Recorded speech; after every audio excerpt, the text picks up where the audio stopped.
नमस्कार, मैं श्रुति दादिश और आज आप देख रहे हैं वो खबर जो सिर्फ एक जमीन का मामला नहीं बल्कि भ्रष्ट तंत्र की बुनियाद को हिला देने वाली पटकथा है।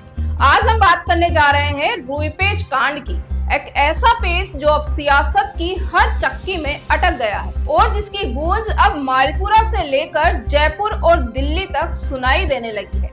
तो कहानी शुरू होती है साल 1956 से, जब मालपुरा नगरपालिका ने खसरा नंबर 2938 से 2941 तक की जमीन श्री कृष्ण श्रीमाल को जिनिंग फैक्ट्री लगाने के लिए दे दी, वो भी 225 रुपए सालाना पर 25 साल के लिए। सुनने में छोटा लगता है, लेकिन सियासी खेल का ये पहला पासा यही फेंका गया था। इसके बाद आया साल 1981, लीज खत्म हो गई लेकिन कब्जा वही का वही रहा। फिर 1989 में यानी नियमों की बिसात पर दूसरा खेल, पूरे 99 साल की नई लीज, वो भी बिना ज्यादा हो हल्ला, नगर पालिका की बैठक में सर्वसम्मति से पास। जी हाँ, वही सर्वसम्मति जो अक्सर जनहित नहीं स्वार्थ हित से संचालित होती है। अब यहाँ से शुरू होता है असली पेच। 2005 में कहा गया कि जमीन को खाली किया जाए। 2009 में भी प्रस्ताव आया कि लीज निरस्त की जाए। मुख्यमंत्री कार्यालय तक फाइलें भेजी गई, जयपुर तक चिट्ठियां गई, मगर कार्रवाई जीरो। क्यों? क्योंकि जो जमीन सियासत के काम आ रही हो उसे भला इतनी आसानी से कौन छोड़ता है। और फिर बारी आई हाई कोर्ट की। मामला पहुंचा कोर्ट, रीट दायर हुई और कोर्ट ने साफ शब्दों में कहा, थर्ड पार्टी इंटरेस्ट यानी किसी और को जमीन बेचना या सौंपना अब मुमकिन नहीं है। इधर कोर्ट का फैसला आया, उधर पार्षदों का पोल खोल मोड चालू हो गया। जयपुर में प्रेस कॉन्फ्रेंस हुई और जो फाइलें नगरपालिका के रिकॉर्ड से गायब थी उन्हें पार्षदों ने लहराते हुए पत्रकारों के सामने पेश कर दिया।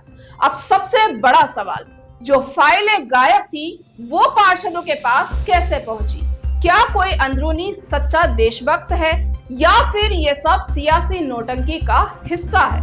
यहाँ सवाल सिर्फ जमीन का नहीं है, सवाल है सिस्टम के उस खोखलेपन का जहाँ फाइलें गायब होती है, लीज निरस्त होती है और जब पार्षद सवाल उठाते हैं तो ईओ और एसडीएम पर ही उठती है उंगलियां। और हाँ, इस पूरे मामले के केंद्र में है हमारे मालपुरा उपखंड अधिकारी साहब, जिनका नाम पहले थप्पड़ कांड में आया और अब लेआउट पासिंग के विवाद में। आखिर क्यों हर विवाद में इनका नाम फ्रंट पेज पर होता है? क्या ये विवाद प्रिय अधिकारी है या फिर विवादों की उपज? इस खेल में अब राजनीति ने एंट्री मार दी है। नेता प्रतिपक्ष टीकाराम जूली ने ई न्यूज से बातचीत में कहा कि मामला गंभीर है, जरूरत पड़ी तो विधानसभा में उठाएंगे। वहीं सूत्रों का कहना है कि सांसद हरीश मीणा इस मामले को लोकसभा में मानसून सत्र में उठाने जा रहे हैं। तो अब जनता पूछ रही है, जब लीज खत्म हो गई थी तो फिर ये लेआउट पास कैसे हुआ? कोर्ट के आदेशों के बावजूद किसने और क्यों हड़बड़ी में पास किया प्लान? आखिर उन पार्षदों के पास वो गायब फाइलें कैसे आई जिनका जिक्र रिकॉर्ड में नहीं था? तो जनाब, रुई पेच अब एक जमीन का विवाद नहीं रहा, ये बन चुका है मालपुरा की सियासत का लिटमस टेस्ट।